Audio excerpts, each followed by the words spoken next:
Hey there. In this video, I'd like to take a moment to just talk about frontal facing standing postures. And so right now we'll go over 4 postures: Warrior 1, Pyramid Pose, Revolved Triangle, and Warrior 3. And what's similar about all of these postures is that the hips are in more or less of a neutral position. So before we talked about external rotation in the hips in like lateral poses, and these shapes oppose that rotation in the hips by keeping the legs more or less neutral. They're called frontal facing poses because we're moving from forward to back in the frontal plane.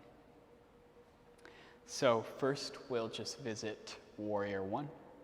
I will lift my arms up and stepped my back foot back into a high lunge. Spin my back heel down, if that's okay, on my knee, and straighten my front leg.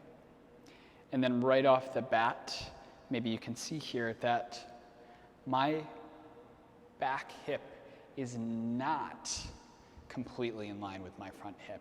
If I pull my back hip so it's parallel with my front hip, then my back knee has to buckle.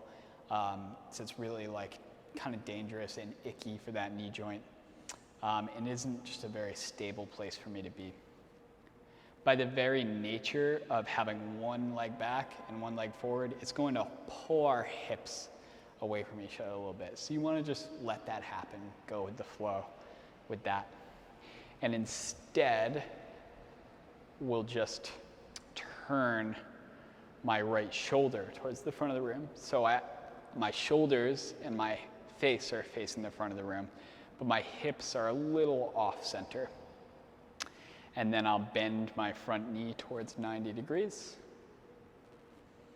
Again, for Warrior 1, your knee doesn't have to be all the way down to 90 degrees for it to be an effective pose. Sometimes we can get a lot of the benefits from just staying up out of that 90-degree bend a little bit. So here in Warrior 1, again, we'll just check to make sure that I'm not trying to square my front hip all the way forward, but I'm letting it follow my back leg back a little bit. And then I'm turning my right shoulder towards the front of the room.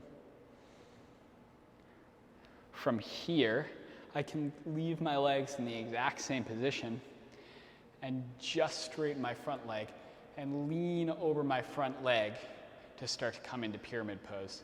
Now I stop here just to visit the shape where my spine and my back leg are all in one long line, and I can reach my arms up, same thing, and make a nice long diagonal line from my back heel up through my fingertips.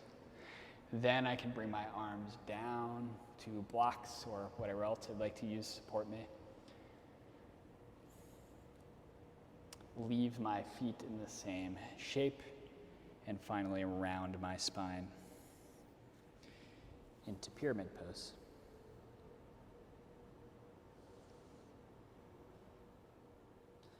I come back up,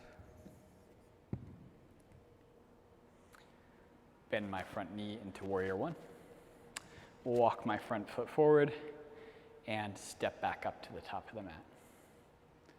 Now I step my left leg backwards into a high lunge, spin my back heel down if that's okay for my knee, and I let my left hip open out to the left a little bit so it's a little behind my right hip.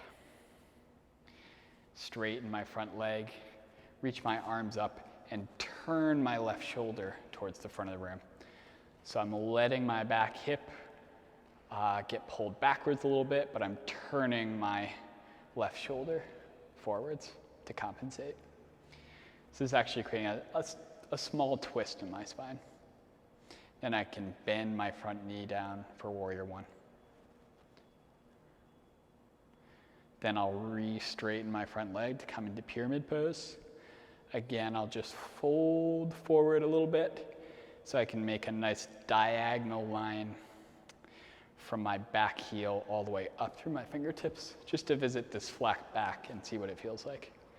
Then I bring my hands down 2 blocks.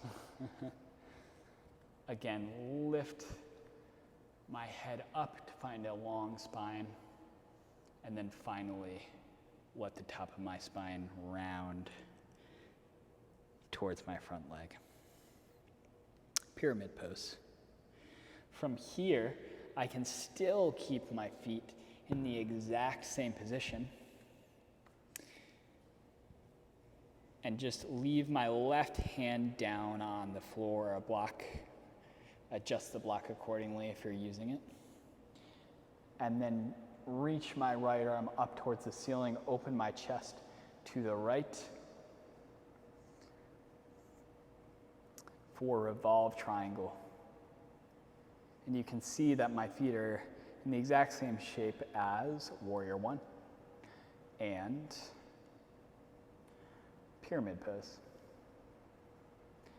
And the difference here is that I'm letting my left hip drop down a little bit to allow for the twist.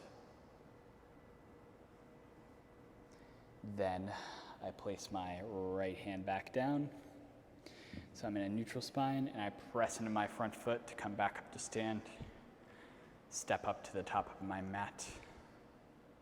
I know that we're not evenly distributing the poses on sides right now. I'm just using this as a demo for you guys. So finally, I will step my right leg back to a lunge and place my blocks on their highest setting in the front of my mat. And step my front foot back a little bit just to prepare for warrior 3. Spin my back heel down and bend my front knee into warrior 1. Lift my arms up just so we can revisit this shape. This is like the frontal standing pose shape, the basic one. Now I'll lift my back heel back up so it's more in a high lunge. Lean forward towards that diagonal long line position. And finally lift my back heel off the ground, back foot off the ground as I place my hands down on the blocks. See if I can find a nice long spine here. I'm cheating by using the camera to look at my alignment. And I'll lift my right leg up, reach the top of my head forwards.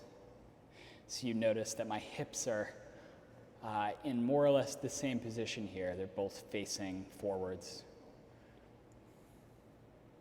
And I'll turn my back foot inwards to help accommodate that.